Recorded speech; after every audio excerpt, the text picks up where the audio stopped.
Hi everyone, my name's Simon, and today I'll be sharing with you a rendering teardown on this really nice interior Scandinavian rendering.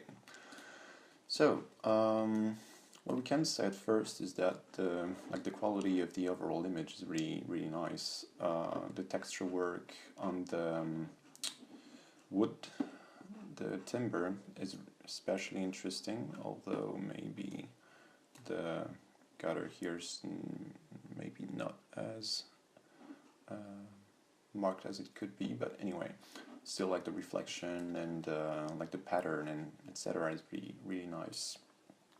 The curtains here, there's something a little bit, I'm not sure, but there are some part where they work pretty well, especially in terms of translucency and things like that, but and here the shadows, but the bottom part, I think, it might come from the quality of the image I have, but still, especially here, I think, it looks a little bit weird, like these dark, it also almost looks like wires, like wireframe, which is a little bit odd, but anyway, it's not like a big problem here.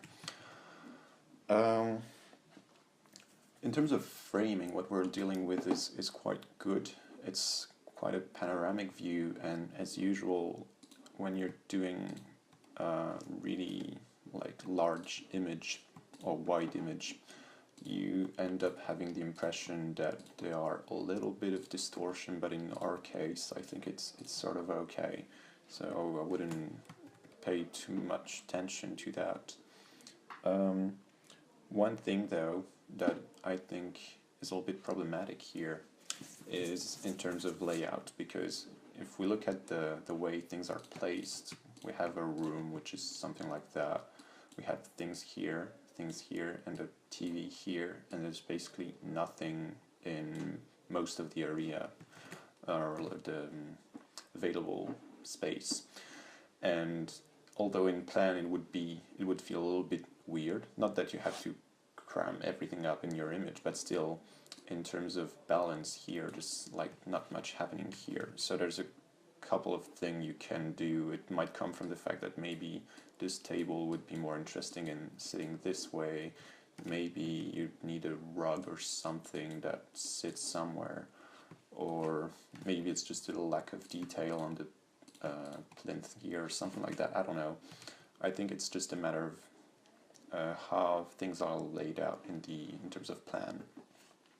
So that's something. And the thing is, the sort of emptiness, it's not the right word, but still, like the fact that we don't have anything here is also happening in the top part of our image, which basically, like, as you can see in terms of ratio, this here, the ceiling is taking like about 1/3 of the image, which could be normal, but I guess the problem is that it's like a flat white with no details at all, so except for the curtain part here. The thing is, what you want to do is to,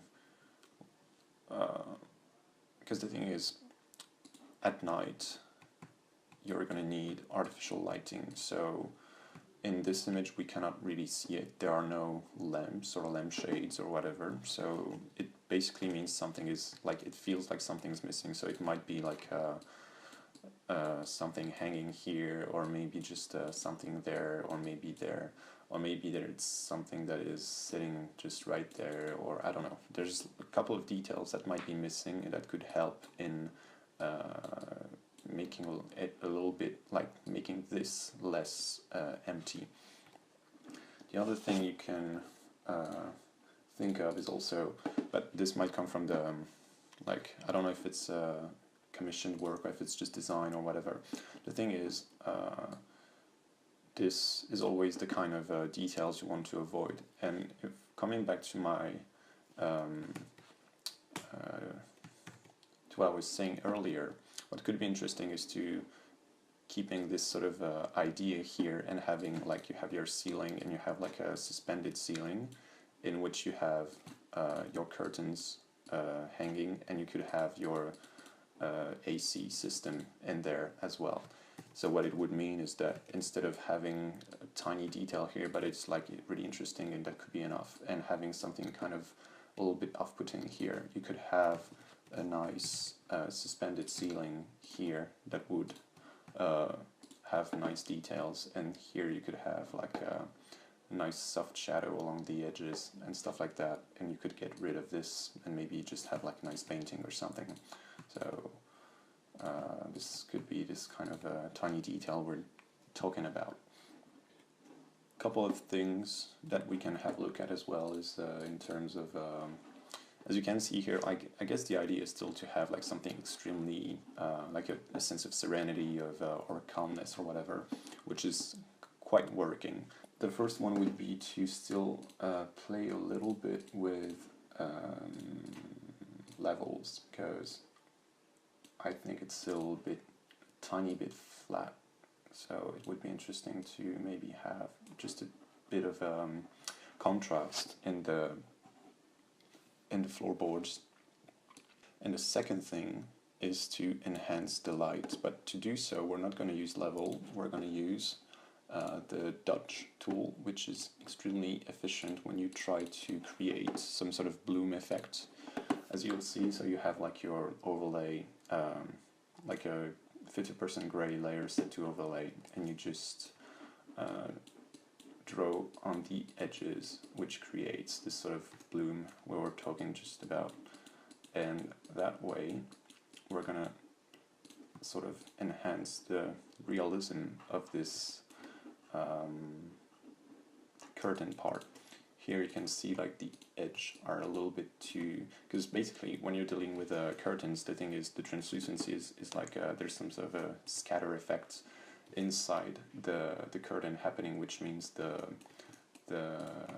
light is a little bit like there's some sort of feathering, and you cannot have like extremely hard shadows like you could have them here, but in terms of light it's going to be a little bit different. So maybe I've done it a little bit too much, but still the idea is there. So I think I'll just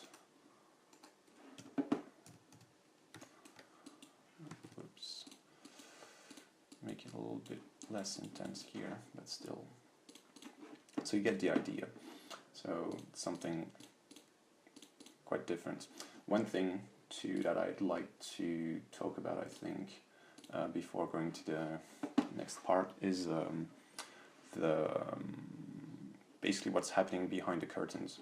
I think you can get away with having most of your outside hidden, but still I think you have to at least get a glimpse of the outside for two reasons. The first is that, or at least the thing is, through our curtains here, the shadow we tend to see is like you don't really get it. You don't know if you're in a city, you don't know if you're in a park or in a large garden or whatever.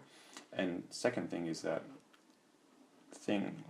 this kind of shadows would be extremely interesting in terms of lighting and in terms of shadows, because they would create something quite interesting happening in the foreground. Actually, if we were removing this part of the curtain, we would get like a nice detail of the glazing. Maybe it could even be open. Then we would see whatever we're supposed to see. We would have direct lighting coming inside the building, just like inside the flat. Sorry, and we would have like a really sharp difference between the two colors here and the two level of grays, basically. So, and in terms of colors as well, we would have like maybe a blue sky, potentially, I guess, since we have like such a harsh light inside, and a bit of information of what's happening outside. We would also get, and that would be fun, a little tiny bit of reflection in the glazing that would give us information of what's happening behind us, which is another thing that could be interesting. So you can do it in different ways, but I think it could be interesting to have it here, so that you get this sort of shadows inside the image. One thing we can have a look at, but I think it's all right, is the the overall saturation, as you can see, there's not much to say, although these the foot of the chairs are a little bit quite saturated for, I'd say, no reason, since it looks like wood, so it shouldn't be that way. The floor on the other right is quite good, quite like the tint. Thing is, as I said, we're dealing with like it. I think it lacks a little bit of colors, which here could be interesting to have like something happening in this part of the image. So yeah, something to try out. And but beside that, the image is really cool. It's just like, I guess that's the Scandinavian style. It's like always extremely white and calm, but still there's ways of having tiny details that creates interesting contrast without losing the original idea of the design. So I guess that will be it. Hopefully you've learned some stuff, and yeah, let me know how it goes for the next part of it. Thank you guys. Bye.